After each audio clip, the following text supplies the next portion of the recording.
नमस्कार, मैं हूं राहुल सिन्हा। सत्ता के सभी न्यूज मित्रों का स्वागत है। सत्ता की शुरुआत में सत्ते पे सत्ता यानी 7 खबरें और दिलचस्प जानकारियां। आज सत्ता में मथुरा की कृष्ण जन्मभूमि और लोगों की आस्था पर हमारा फोकस है। कथावाचक देवकीनंदन और बागेश्वर सरकार के धीरेन्द्र शास्त्री का दावा है कि आगरा की जामा मस्जिद की सीढ़ियों के नीचे कृष्ण मूर्ति दबी हुई है और वो 5 दिन में नहीं लौटाई गई तो श्री कृष्ण जन्मभूमि के लिए जन आंदोलन होगा। ये दावा कितना सच है, ये सत्ता की लाइब्रेरी में चेक करेंगे। फिर अतीक अहमद की बात होगी, जिसका जनाजा तो भारत में उठा लेकिन दर्द मुस्लिम देश बहरीन को हुआ। असल में गोली अतीक के सिर के साथ साथ बहरीन के दिल पर भी लगी है। माफिया अतीक किस देश का भाई था और किस देश की जान था, इस पर भी सत्ता की एक कुंजी हमारे पास है। इसके बाद ब्लू टिक जाने का ऐसा दर्द जो बड़े बड़े सेलिब्रिटी और नेताओं को हो रहा है, इस पर भी सत्ता की मजेदार कुंजी तैयार है। कश्मीर में हुए आतंकी हमले का राज क्या स्टील की एक गोली से खुलेगा? स्टील की मेड इन चाइना गोली क्या गवाही दे रही है, इस पर सबकी नजर है। कश्मीर हमले से जुड़े कई राज कुछ दिनों में खुलने वाले हैं। प्रधानमंत्री मोदी ने आज ऐसी बात कह दी जिससे विपक्ष की हार्ट बीट बढ़ गई होगी। आज सिविल सेवा दिवस पर प्रधानमंत्री नरेंद्र मोदी ने आईएएस अफसरों से कहा कि वो ध्यान रखें कि राजनीतिक दल टैक्स पेयर्स के पैसे का इस्तेमाल अपने दल के लिए कर रहा है या फिर देश हित के लिए। अगर ब्यूरोक्रेसी से चूक हुई तो देश का धन लुट जाएगा। इससे पहले प्रधानमंत्री ने सीबीआई से भ्रष्टाचारियों के खिलाफ एक्शन लेने की अपील की थी। इस क्रोनोलॉजी में एक बड़ा संकेत है। अगर आप स्ट्रीट फूड खाने से पहले हाइजीन की टेंशन लेते हैं तो आपके लिए एक अच्छी खबर है। भारत सरकार ने सभी राज्यों और केंद्र शासित प्रदेशों को 100 जिलों में 100 फूड स्ट्रीट बनाने के निर्देश दिए हैं। ये सभी फूड स्ट्रीट शहर की मशहूर सड़कें होंगी जहां खान पान की परंपरा को सेलिब्रेट तो किया ही जाएगा, लेकिन साफ सफाई पर विशेष ध्यान रखा जाएगा। और कई बैंकों ने साईं बाबा के शिरडी मंदिर में चढ़ने वाले सिक्के लेने से इनकार कर दिया है और इसकी वजह है जगह की कमी। शिरडी मंदिर के पास 3.5 से 4 करोड़ रुपए के सिक्के हैं, लेकिन इन्हें रखने के लिए बैंक के पास अब जगह नहीं है। फिलहाल अभी अलग अलग बैंकों में शिरडी ट्रस्ट के 11 करोड़ रुपए के सिक्के जमा हैं। जिन बिल्डिंग्स में ये बैंक है वहां के लोग डरे हुए हैं कि सिक्कों के बोझ से बिल्डिंग का हिस्सा ना गिर जाए। तो सत्ता में सबसे पहले ऐसी खबर जो सीधे देश के करोड़ों हिंदुओं की आस्था से जुड़ी हुई है। सवाल है, क्या आगरा की जामा मस्जिद के नीचे भगवान श्री कृष्ण की मूर्ति दबी हुई? यह चौंकाने वाला दावा किया है कथावाचक देवकीनंदन ने। इस दावे के साथ उन्होंने 5 दिन का अल्टीमेटम भी दिया है और जिस वक्त उन्होंने ये सारी बातें कही, बागेश्वर धाम वाले पंडित धीरेन्द्र शास्त्री उनके साथ थे और उन्होंने भी मथुरा में श्री कृष्ण जन्मभूमि के लिए अपनी आवाज को बुलंद किया। अब देवकीनंदन और बागेश्वर सरकार ने श्री कृष्ण जन्मभूमि के लिए बड़े जन आंदोलन की चेतावनी दी है। देवकीनंदन ने आगरा की जामा मस्जिद में दबी भगवान श्री कृष्ण की मूर्ति को फौरन लौटाने के लिए कहा। इसके लिए उन्होंने 5 दिन का वक्त दिया है और 5 दिन के अंदर ऐसा नहीं होने पर कानूनी लड़ाई की चेतावनी दी है। बागेश्वर सरकार ने भी देवकीनंदन के बयान का समर्थन किया है। वैसे तो ऐसे दावे पहले भी किए जा चुके हैं, लेकिन अब उनका रिपीट टेलीकास्ट ऐसे वक्त में हो रहा है जब 24 अप्रैल को शाही ईदगाह और श्री कृष्ण जन्मभूमि पर कोर्ट का फैसला आने वाला है। सबसे पहले हम इस खबर पर आपको एक रील दिखाते हैं, इसके बाद कुछ ऐसे सबूत दिखाएंगे जिन्हें नोट करने की जरूरत है।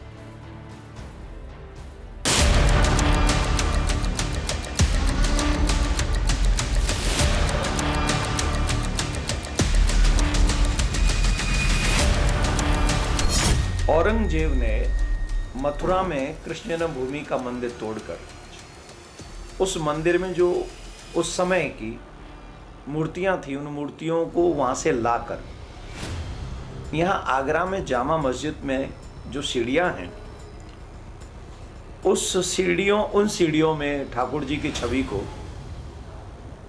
गाड़ दिया।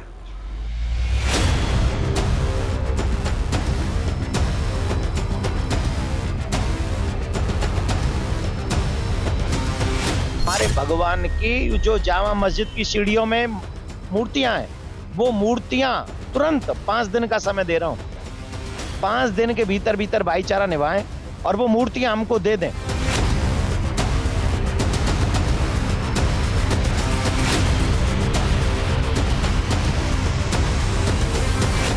और अगर 5 दिन में उन्होंने वो मूर्तियां हमको नहीं दी, भाईचारा नहीं निभाया, उसके बाद आगरा में भी इस विषय पे हम कानूनी कार्रवाई करेंगे और कृष्ण जन्मभूमि के लिए विशालकाय आंदोलन होगा, देशव्यापी आंदोलन होगा।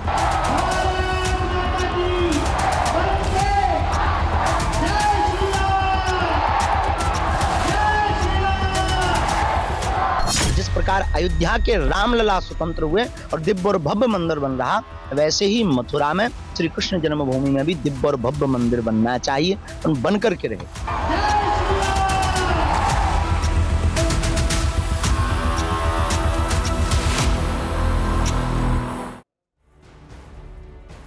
अब आपको बताते हैं कि कथावाचक देवकीनंदन ने आगरा की जिस जामा मस्जिद की सीढ़ियों के नीचे भगवान श्री कृष्ण की मूर्ति होने की बात कही, उसे लेकर इतिहास में क्या दावे किए जाते हैं।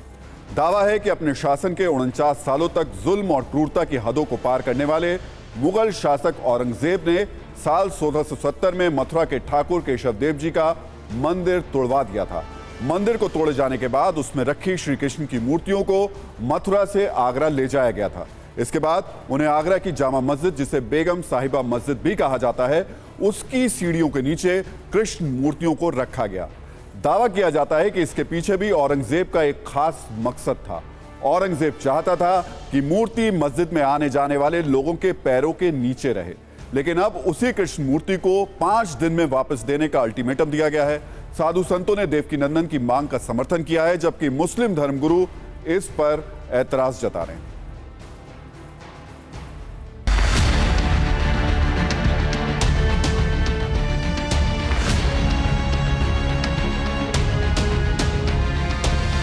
ऐसे विवाद लोग खड़े करते रहते हैं, ये पूरे इंडिया में खड़े करते रहते हैं और इन विवादों से उनका जो मुझे समझ में आया है कि अपने आप को, आज की जो सरकार चल रही है उसमें अपने आप को कहीं ना कहीं सेट करने के लिए कोशिश करते हैं।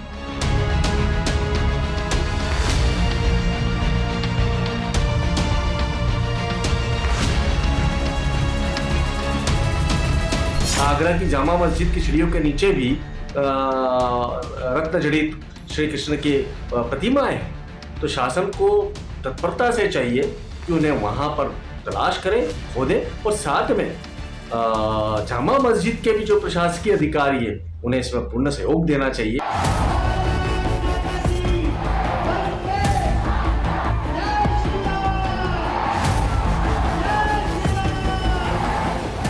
मैं उनके इस बयान का अक्षरशः समर्थन करता हूं और प्रत्येक हिंदू इस बयान का समर्थन करेगा, क्योंकि हम सब जानते हैं, इतिहास साक्षी है कि मुगल काल में हिंदू देवी देवताओं का किस प्रकार अपमान हुआ, हिंदुओं का किस प्रकार अपमान हुआ।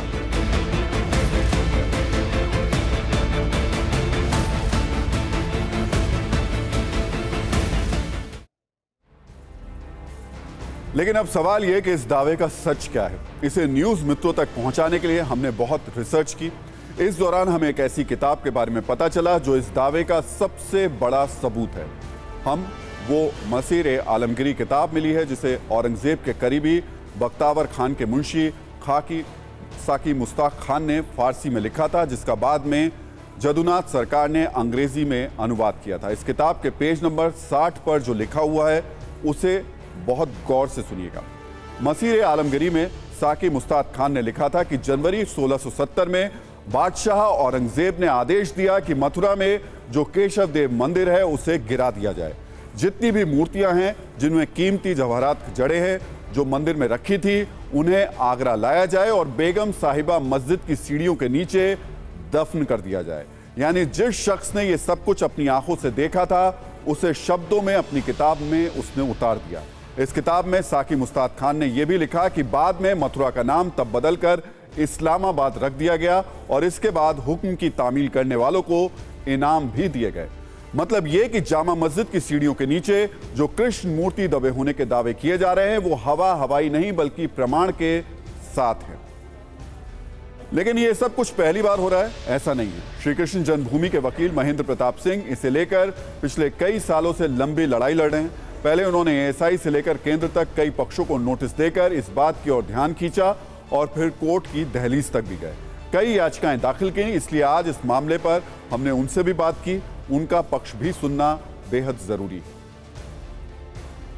1670 में जब औरंगजेब ने मथुरा श्री कृष्ण जन्मभूमि का विध्वंस किया था तो यहाँ से जो छोटी छोटी मूर्तियाँ थी वो कसाईयों को दी गई मांस तोलने के लिए, और यहाँ के जो मूल विग्रह थे ठाकुर केशव राय जी के और उसके साथ कुछ छोटी छोटी मूर्तियाँ हैं उन्हें औरंगजेब आगरा ले गया था, और आगरा में जामा मस्जिद है, जामा मस्जिद की सीढ़ियों में उन विग्रह को लगा दिया गया।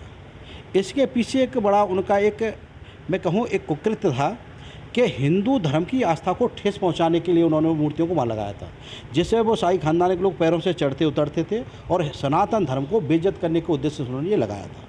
तो जब ये चीज़ ये महत्वपूर्ण तथ्य हमारे संज्ञान में आई, जब हम श्री कृष्ण जन्मभूमि का केस लड़ रहे थे, तो ठाकुर जी की ऐसी प्रेरणा हुई कि क्यों ना उस विग्रह को वहाँ से लाया जाए। तो इसी को लेकर के हमने 23 दिसंबर को केस दाखिल किया। और अब हम आपको आगरा की उस जामा मस्जिद के बारे में बताते हैं जिसकी सीढ़ियों के नीचे कृष्ण मूर्ति दबे होने के दावे किए जा रहे हैं। आगरा की जामा मस्जिद देश की सबसे बड़ी मस्जिदों में शामिल है। शाहजहां के शासनकाल में आगरा में जामा मस्जिद का निर्माण किया गया था, लेकिन इसे बनवाया था शाहजहां की बेटी जहां आरा ने। 17वीं शताब्दी में 1643 में आगरा में जामा मस्जिद बनाने का काम शुरू हुआ था। इसके बनने में 5 साल का वक्त लगा और 1648 में आगरा की जामा मस्जिद बनकर तैयार हो गई। लेकिन 1658 से सबसे क्रूर मुगल शासक औरंगजेब का शासन वो शुरू हो गया, और दावा है कि अपने शासन के दौरान 1670 में जामा मस्जिद के नीचे औरंगजेब ने कृष्ण मूर्ति दबवाई थी। इस दावे पर इतिहासकार क्या कहते हैं वो भी सुनिए। आप अगर वहां जाएं तो हिस्ट्री, उनकी दीवारें हिस्ट्री बोलेंगी आपसे। आप जाइए तो सही जामा मस्जिद कृष्ण जन्मभूमि में, मतलब इस तरीके से उन्होंने उसको जैसे कहते हैं ना कि अपना खूंटा गाड़ दिया जहां पर कृष्ण जी का जन्म हुआ था कि कर लो जो आप। एक तो होता है ना कि इंसल्ट करना, दूसरा होता है इंजरी के ऊपर नमक डालना, घाव के ऊपर नमक डालना, टू रब इट कि क्या कर लोगे तुम। वो हम कुछ नहीं कर पाए उस समय क्योंकि ये दरिंदे थे, हम शांति प्रिय लोग थे। ये लोग इस मतलब किसी भी तरीके से इस्लामिक नहीं थे, ये सिर्फ आक्रांता थे, वहशी थे, जानवर थे। ये बहुत संभव है, और अगर वो कर रहे हैं देवकी नंदन जी तो मेरा ख्याल है बिल्कुल ठीक कर रहे हैं। मेरा ख्याल है कि उनको उनके इस कार्य में मुसलमानों को भी आगे बढ़कर आना चाहिए। और सत्ता में अब बात करते हैं मिट्टी में मिल चुके माफिया अतीक अहमद की, जिसकी गूंज अब देश की सरहद को भी पार कर चुकी है। पिछले 6 दिनों से आप तमाम मीडिया हाउस, तमाम न्यूज प्लेटफॉर्म्स पर अतीक अहमद से जुड़ी खबरें, माफिया से जुड़े रहस्य देख रहे होंगे। अलग अलग जानकारियां आपको मिल रही होंगी। अतीक गैंग के अलग अलग गुर्गों के नाम आपने सुने होंगे। इनकी एक से बढ़कर एक क्राइम हिस्ट्री आपने देखी भी होगी। लेकिन सत्ता में हम जिसकी बात करने जा रहे हैं वो ना तो अतीक के गैंग से जुड़ा है और ना ही वो अतीक का कोई गुर्गा है, लेकिन उसके अंदर माफिया अतीक का प्रेम कूट कूट कर भरा हुआ है। पहले इसको आप एक मीम के जरिए समझने की कोशिश कीजिए। जिस तरह से अतीक का पाकिस्तान लिंक सामने आ चुका है और जिस तरह से अब मुस्लिम मुल्क बहरीन के सांसद अतीक के समर्थन में बोल रहे हैं, अतीक का नाम लेकर भारत की व्यवस्था को घेर रहे हैं, अतीक का नाम लेकर भारत के मुसलमानों के मानवाधिकार की बात कर रहे हैं, उससे तो तंज वाले लफ्जों में यही कहा जा सकता है कि माफिया अतीक पाकिस्तान का भाई था और बहरीन की जान था, यानी बहरीन के लोग उसे पसंद करते थे। अतीक के पाकिस्तान वाले राज तो आपने कई बार सुने होंगे, लेकिन अतीक के लिए बहरीन के सांसद का प्रेम आपको हम पहली बार सुनाने जा रहे हैं। बहरीन की संसद में अतीक अहमद और अशरफ हत्याकांड का मामला उठाया गया। बहरीन के सांसद ने कहा कि भारत में जो भी मुसलमानों के साथ हो रहा है वो अस्वीकार्य है। आप बहरीन के सांसद अहमद कराता का अतीक प्रेम वाला पूरा बयान सुनिए, उसके बाद अतीक से जुड़े कई सनसनीखेज राज हम आपके सामने रखेंगे।